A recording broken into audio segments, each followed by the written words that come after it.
Hola, un abrazo muy fuerte para todos. Bienvenidos a otra entrega de Budismo con Todo, porque tiene que ver con todo, pero en este caso de la serie especial, en donde estamos hablando sobre la historia del budismo. Terminamos la entrega anterior con una pregunta que dejó mi padre al aire, ¿no? ¿Cómo hacemos para no despreocuparnos de cuando los jóvenes eligen un camino a seguir en su existencia? No se despreocupen o no olviden la importancia de esforzarse por ser buenos seres humanos o mejores seres humanos. Esto surgió porque yo comentaba que Sakyamuni, cuando sale de su reino, Gautama en este caso todavía siendo Gautama, decidió hacerlo con una firme decisión. Yo no regreso a mi pueblo hasta que logre conseguir lo que estoy buscando, ¿no? Y en nuestro caso, en nuestra época, digamos que los jóvenes no van a lanzar esas actitudes tan como contundentes, ¿no? Es decir, me voy y no regreso hasta que consiga lo que conseguí. Quizás no sea algo así tan contundente en la mayoría de los casos, por supuesto que sí los hay, ¿no? Pero sea como sea que lo decidan de esa forma tan radical, o sea algo más consensuado de voy a estar haciendo esto, no me desvinculo de ustedes, pero y ya elegí mi camino, ¿no? ¿Cómo hacemos los que tenemos más experiencia? Porque ya somos padres de gente veinteañeros, ¿no? Los que de una u otra forma estamos vinculados a veinteañeros, es decir, tenemos muchos jóvenes a nuestro alrededor, y hablemos de los de 30 también y los de 40 también, porque sigue siendo gente joven, ¿no? Claro. ¿Cómo hacemos para no despreocuparnos de eso? Creo que la pauta sigue siendo que por más que uno se desvincula físicamente, es decir, no estoy tan cerca, ya no convivo con la gente que se supone que en un momento fue mi responsabilidad su existencia, nosotros mantenemos un vínculo místico irrompible con nuestros seres queridos. Es decir, por karma, esos vínculos no se rompen. Siddhartha Gautama, quien luego fue Sakyamuni, luego fue Buda, nunca perdió el vínculo con su padre Suddhodana. Por más que no vivió con su madre, la reina Maya, la gran reina Maya, ese vínculo kármico con su mamá nunca se rompió. Y él incluso, habiéndose desprendido de su vida familiar y haber regresado a su tierra, por eso lo vamos a ver más adelante, haber regresado a su pueblo, décadas después, conoce a su hijo ya de grande, a Rahula ya de grande, pero Rahula termina siendo su discípulo, ¿no? Sí, apenas, sí. O sea, por más que pudiésemos pensar, y yo te lo contaba la vez pasada, de que un joven que no crece con su padre, no crece con su familiar más cercano, puede crear una conducta de rechazo, ¿no? Con esta persona y ser meritoria de incluso terapia, ¿no? Para superar ese trauma. En estos días podría ser, ¿no? ¿No? En su época eso no fue así. En este caso Rahula pues terminó siendo discípulo de su padre a nivel de enseñanza, ¿no? Yo siento que, por ejemplo, en mi experiencia como padre, tú tienes tu experiencia como padre. Mi experiencia como padre sigue siendo, porque la vivo a diario, el estar dispuesto a brindar a mi hijo todo el ejemplo que pueda brindar con la perspectiva de, aún dentro de las dificultades, aún dentro de una realidad compleja, adversa y que nos invita a distraernos y a pensar en cualquier otra cosa, menos en cómo apoyamos a otro ser humano, yo sigo esforzándome por hacer eso. Sigo esforzándome por, de una u otra forma, manifestar mi preocupación por el proceso, por apoyar el proceso de desarrollo de otro ser humano. Y eso, para mí, es lo que intento como mostrar, compartir, involucrar al que es más joven. Porque en este caso yo tengo un solo chamo, pero sanguíneo. Hay muchos otros que pueden ser como mis hijos también, ¿sí? Y lo sabes que es así, que no dejo de hacer lo mismo, ¿no? Entonces siento que es una preocupación digna, una preocupación honesta de sentir, estos chamos tienen tantas, pero tantas maneras de distraerse, de desvirtuar su acción, de desvincularse de su misión como ser humano. Lo tienen tan fácil, ¿sí? Que a mí me toca recordarle que eso es parte de la vida. Eso debe ser parte de nuestra vida. El sentirnos personas capaces de manifestar nuestro humanismo apoyando el proceso de otro ser humano, ¿no?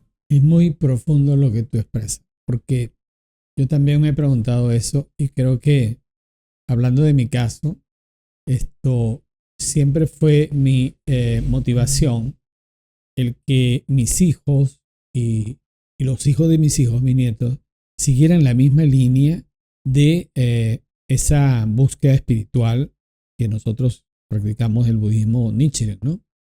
Pero ¿por qué? Porque tuvo que haber algo en mí, un clic, que era, si yo estoy disfrutando de esta enseñanza para lograr mis objetivos de vida, que van variando evidentemente, porque mi nieto no tiene los mismos objetivos que los tenías tú o yo, eran otras necesidades, otras búsquedas, ¿no? Lo mío era supervivencia, era trabajar para sostener a mi familia, etcétera, y poderles dar ejemplo de cómo se practica para seguir adelante pese a las adversidades. Pero ¿qué fue lo que marcó una diferencia? La relación con mi mentor. Cuando yo pude realmente entender que mi mentor, y mi mentor, cuando yo conozco a mi mentor, no era un jovencito, conozco la historia, que él empieza a practicar a los 19 años, pero aún a la edad que tenemos, vemos todo lo que nos ha legado, una persona mayor que dice, los jóvenes son la fuerza impulsora del cambio de la humanidad. Tienen que ser jóvenes. Y ahí va más adelante. Tienen que tener espíritu joven. O sea, no es solamente edad cronológica. Y en una parte donde él dice que hay ancianos jóvenes. Bien profundo eso, ¿no? Y viceversa. Porque carecen de sueño. O sea, y viceversa. La ancianidad. Y de hecho hay otra obra que evidentemente no la tocaremos en profundidad, pero en su libro Develando los misterios de la vida y la muerte, él describe los procesos de la vida y hay una parte donde el envejecimiento, que ahorita acabamos de hablar en el capítulo anterior, sobre cómo los jóvenes de hoy desprecian, ¿no?, la etapa de la vida del envejecimiento, aún sabiendo que ellos van a tener que atravesar esa etapa. Igualito. Pero el envejecimiento es el otoño de la vida donde uno puede florecer y dar lo mejor. De hecho, hay muchas semejanzas que da Sensei. Recuerdo haber leído que Sensei dice que, por ejemplo, la cultura china milenaria es muy sabia en muchos sentidos. Dicen que el oído humano se asemeja a un feto. Y quiere decir que con los años uno puede escuchar mejor. No significa que escuchamos menos porque nos envejecemos, sino que escuchar significa apreciar los fenómenos de la vida. Cómo yo con mi vida puedo empujar, exaltar los principios que tienen los más jóvenes. Creo que eso es digno de analizar, ¿no? Porque evidentemente hay una enseñanza muy profunda que nos ha legado nuestro mentor. Voy a compartir contigo algo que no recuerdo si lo he conversado directamente contigo, pero sí recuerdo haberlo compartido en el podcast en alguna de las entregas. Porque comentabas ahorita algo que es, digamos que fundamental y vital en la forma en que compartimos la importancia de esforzarnos por extraer nuestro máximo humanismo con los más jóvenes, ¿no? Y otra vez, estamos enmarcados en lo que nos enseñó el Buda Sakyamuni, ¿no? El Buda histórico, cómo fue su legado y su vida para que hoy nosotros estemos hablando de que practicamos en la mejor el budismo Nichiren. O sea, todo empezó con este señor, ¿no? Así es. Y lo tomamos como referencia, como un mentor histórico, pero luego viene Nichiren y es nuestro mentor de vida, ¿ok? Pero me pasó algo cuando fui la última vez que estuve en Japón, en el año 2008, ¿sí? Viajaba con otros 3 jóvenes venezolanos y con el otro joven que me tocó compartir la cena de cierre de este encuentro.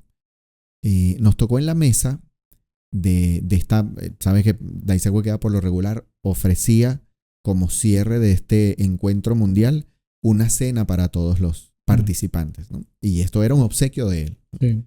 Entonces, y por supuesto nos distribuyen en mesas, tal y qué sé yo, ¿no? Y en el caso de Latinoamérica, a nosotros nos toca una mesa, a los 2 venezolanos, nos toca una mesa con otros jóvenes de Panamá, Dominicana, países latinos, un chileno creo que había, peruanos. Pero el representante de la SGI que se sienta con nosotros fue el señor Hiromasa Ikeda, el hijo de Daisaku Ikeda. Y él comienza a conversar con nosotros con el deseo de abordar las dudas que tuviéramos nosotros. Y el otro chico venezolano le hace una pregunta al señor Hiromasa Ikeda, ¿sí? Porque él le comenta, ¿cómo puedo yo hacer para compartirle a otros jóvenes la importancia de Daisaku Ikeda? Que es nuestro mentor, ¿no? ¿Cómo hago yo para compartir este espíritu del mentor y el discípulo con jóvenes que no lo conocen o jóvenes que lo conocen pero no lo entienden, ¿no? Y la respuesta del señor Hiromasa me quedó grabada eternamente. Estoy hablando del año 2008, ¿sí?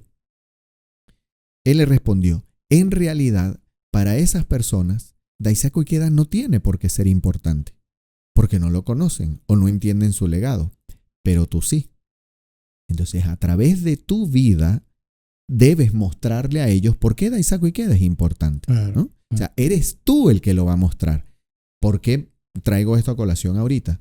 Porque, tal como estamos hablando, nosotros debemos preocuparnos porque los más jóvenes no se desvíen, mantengan la premisa de sí, es cierto, haz lo que tú quieras, elige la carrera que tú quieras, elige el norte que tú quieras, pero no olvides que somos seres humanos, que tenemos una misión única que cumplir, ¿no?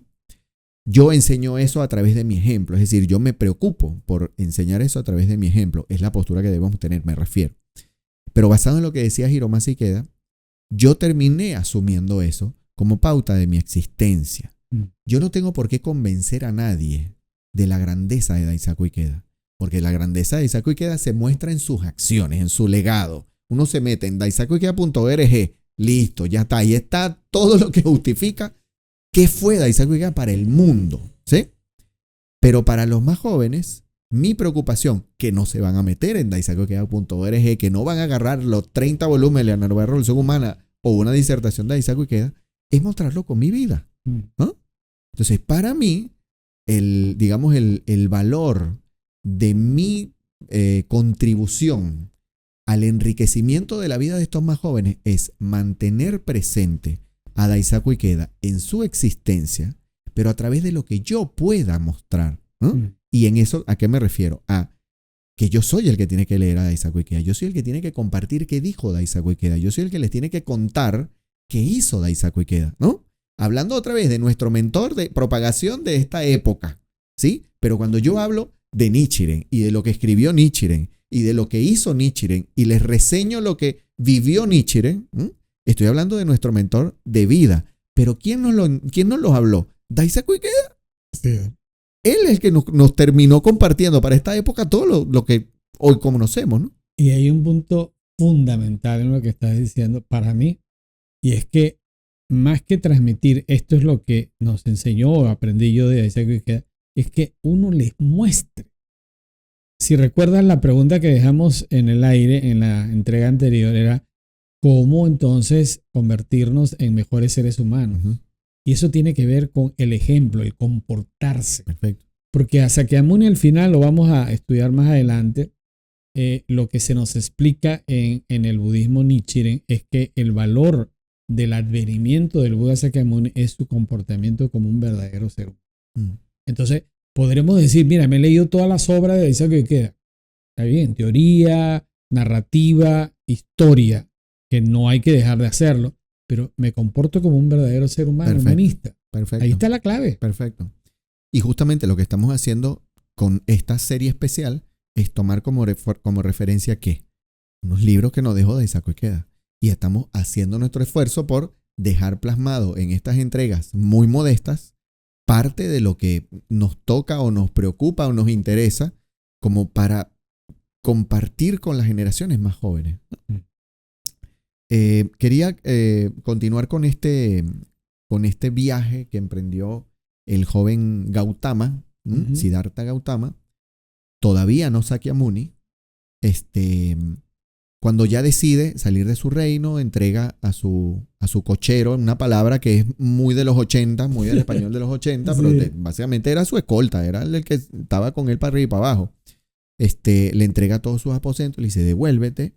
Pero a partir de ese momento ya, después que se despoja de esto, es que se hace la tonsura, el raparse el cabello, porque en esa época los ascetas ya lo hacían. Pero Presidente Ikeda nos comenta que después de que Sakyamuni se convierte en el Buda, la tonsura pasó a ser un sello característico de los practicantes budistas, ¿no? De la orden budista, ¿no? Por más que los ascetas ya lo hacían antes, pero esto pasó a ser identificado como, este señor practica budismo, el hacerse la tonsura. Detalles muy importantes. Hay otros también detalles que me llamaron la atención, y es que los mendigantes, ¿no? Cuando recibían limosna, no agradecían en ese momento, más bien se iban sin decir nada.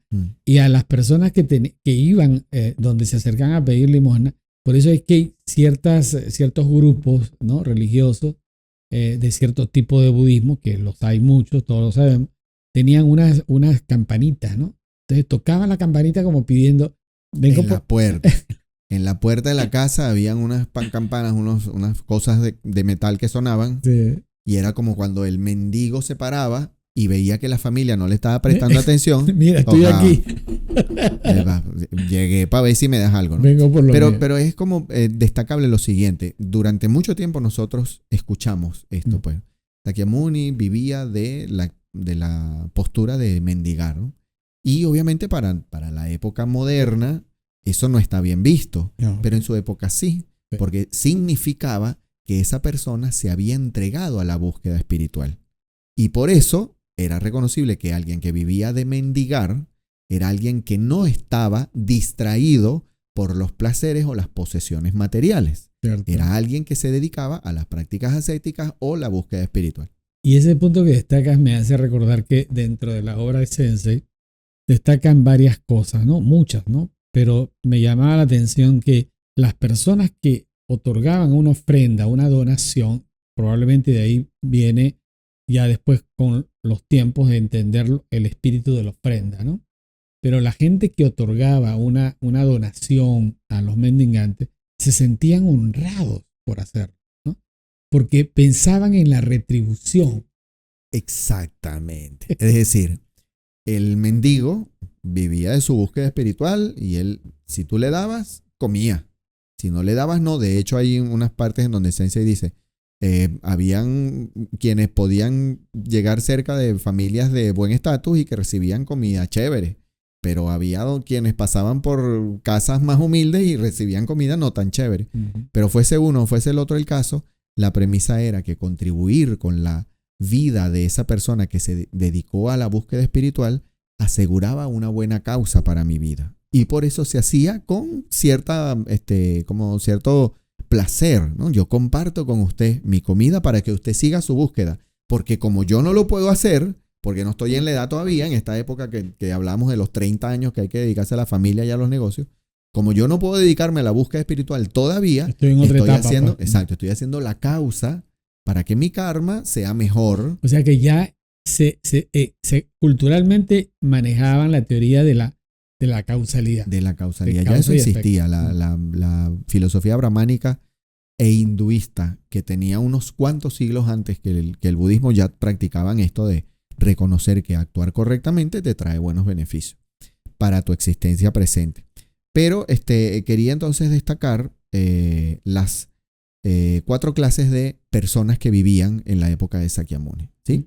Los de la clase más alta eran los brahmanes, que se identificaban como sacerdotes, ¿okay? Era gente que eran los responsables de los rituales, los casamientos, el determinar cómo eran las prácticas religiosas de esa época. Eran los sacerdotes brahmanes. Uh-huh. Pero luego habían otras clases, que eran la clase de los guerreros, ¿sí? Que eran los que se dedicaban a cuidar y en todo caso defender de otras fuerzas o hasta conquistar otros reinos, ¿no? Uh-huh. Después estaban los mercaderes, que eran los propietarios rurales, ¿sí? Y por último estaban la clase más baja, que eran los campesinos, ¿sí? Y los siervos, que eran población aborigen, pues, del gran subcontinente indio, ¿no? Uh-huh.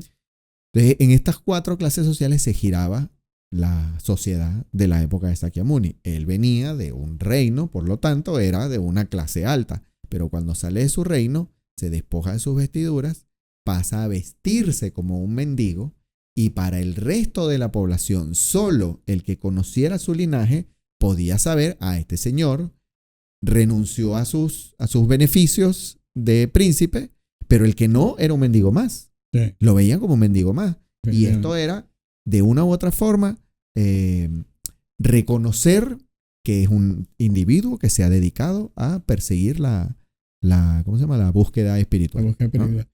También me llamó la atención, hay una parte donde Sensei habla de qué fue lo que lo motivó a Sakyamuni a, digamos, iniciarse en las prácticas del ascetismo, por ejemplo, ¿no? Entonces, analizando la palabra ascetismo, de dónde proviene, encontré que el ascetismo es una doctrina filosófica que busca la purificación del espíritu mediante la negación de los placeres materiales y la abstinencia. Y evidentemente que Sakyamuni lo inicia, lo realiza, lo experimenta, pero se da cuenta que eso va en contra de la vida per se. Y por eso es que lo desecha. Pero no es que lo desecha per se, él lo llega a practicar. O sea, lo practicó todo, de las principales vertientes y ¿cómo se llama? Tendencias. ¿Qué pasa? Que en su época existían las tendencias nihilistas y desde un punto de vista de que un extremo atrae al otro, el nihilismo hizo que prevaleciera también la práctica ascética. Es decir, por un lado estaba la exaltación de la belleza, lo físico, el materialismo, etcétera, etcétera. Y por el otro lado estaba el ascetismo, que es decir, nada de eso te conduce a ser feliz, sino tienes que desechar y descartar todo eso, ¿no? Entonces habían distintas prácticas ascéticas, pero él las practica las principales y las descarta. ¿Dónde llega a practicar esto? Y es físicamente hablando, Sensei nos cuenta que él, cuando sale de su reino, que está en la parte norte de la India, que por eso es que está en Nepal, se dice que está en Nepal, lo que es Nepal ahorita, él viaja hacia el sur y se dirige hacia la ciudad más grande de esa época, que era Magadha, ¿sí? Que ya era gobernada por el rey Bimbisara, del cual vamos a dedicarnos todo un tema a ese. Pero vamos a terminar esta entrega, porque ya estoy viendo que por el tiempo me estaba pasando de la duración.